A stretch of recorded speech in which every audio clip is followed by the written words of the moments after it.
جوتے اس کو نہیں لگتے جس کو اللہ نے چھوڑ دیا ہو، تو وہ اکڑتا رہتا ہے، ہوتا تو کچھ بھی نہیں، ہمیں کیا ہوا، جس عذاب کی آپ دعوت دے رہے وہ تو آ نہیں رہا، سنتے نہیں، اور لوگ یہی ہمیں کہتے رہتے ہیں اتنے عرصے سے آپ کہہ رہے ہیں غزوہ ہند تو ہوا نہیں، اب تو چورن نہیں بکنے والا ہے، سن رہے ہیں لوگوں کی باتیں، اب یہ چورن جب آئے گا پھر ان کو پتہ لگ جائے گا کیا بکتا ہے کیا نہیں بکتا، جب یہ دہشت گردی آئے گی چورن کے دروازے توڑے جائیں گے، ابھی ویسے ہی مذاق کر رہے ہیں، قرآن میں جو لکھا ہوا ہے، ہر انسان کی فطرت نہیں بدلی، زمانہ بدلا ہے، یہ وہی مذاق کر رہے ہیں جو نوح علیہ السلام کے ساتھ کیا تھا، کہاں ہے طوفان کیوں نہیں آتا، عذاب کیوں نہیں آتا، پاگل ہو گئے ہو،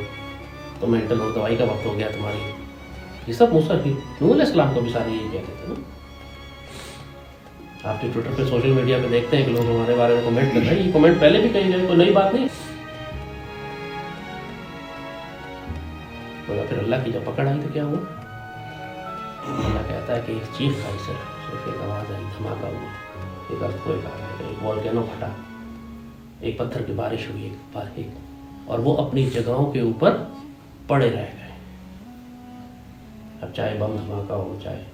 نیوکلیر وار ہو، چاہے زلزلہ ہے، آپ کو ایسی نظر آتا ہے انسان کو آخری وقت پہ کلمہ پڑھنا نہیں ملتا، انسان کو آخری وقت پہ کلمہ نصیب نہیں ہوتا، ناگہانی موت جب آتی ہے تو آپ دیکھتے ہیں جناب بس میں بیٹھے جا رہے ہیں، کرش ہوئی پوری بس کے 20 بندے ایسے قیموں ہو گئے، کلمہ پڑھنے کا وقت ملا نہیں، ان کو تو پتہ بھی نہیں چلا کہ ہوا کیا، فریکشن آف اے سیکنڈ کے اندر قیمہ ہوتا ہے نہیں، چاروں طرف دیکھ رہے ہو،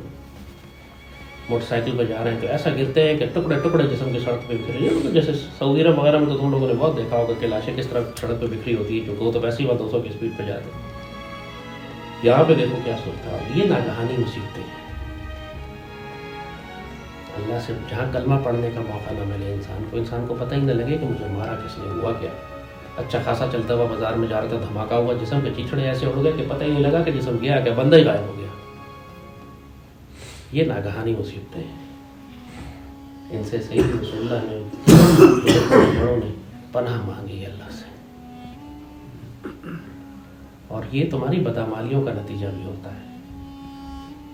اللہ کبھی اپنے مومن بندے کو ناگہانی مصیبت نہیں دے گا، انسان کی بدعمالیاں ہوتی ہیں، وہی بات نہیں، غور کیا کرو جب بھی کسی ناگہانی مصیبت میں پڑو کہ غور کرو، اپنا احتساب کرو دوسروں کو گالیاں دینے کے بجائے کہ میں کہاں غلط کر رہا ہوں، مالک میں نے کہا، اسی لیے بزرگوں کا طریقہ یہی ہے کہ جیسے ہی ناگہانی مصیبت کوئی آئے سب سے پہلے استغفار سے شروع کرتے ہیں،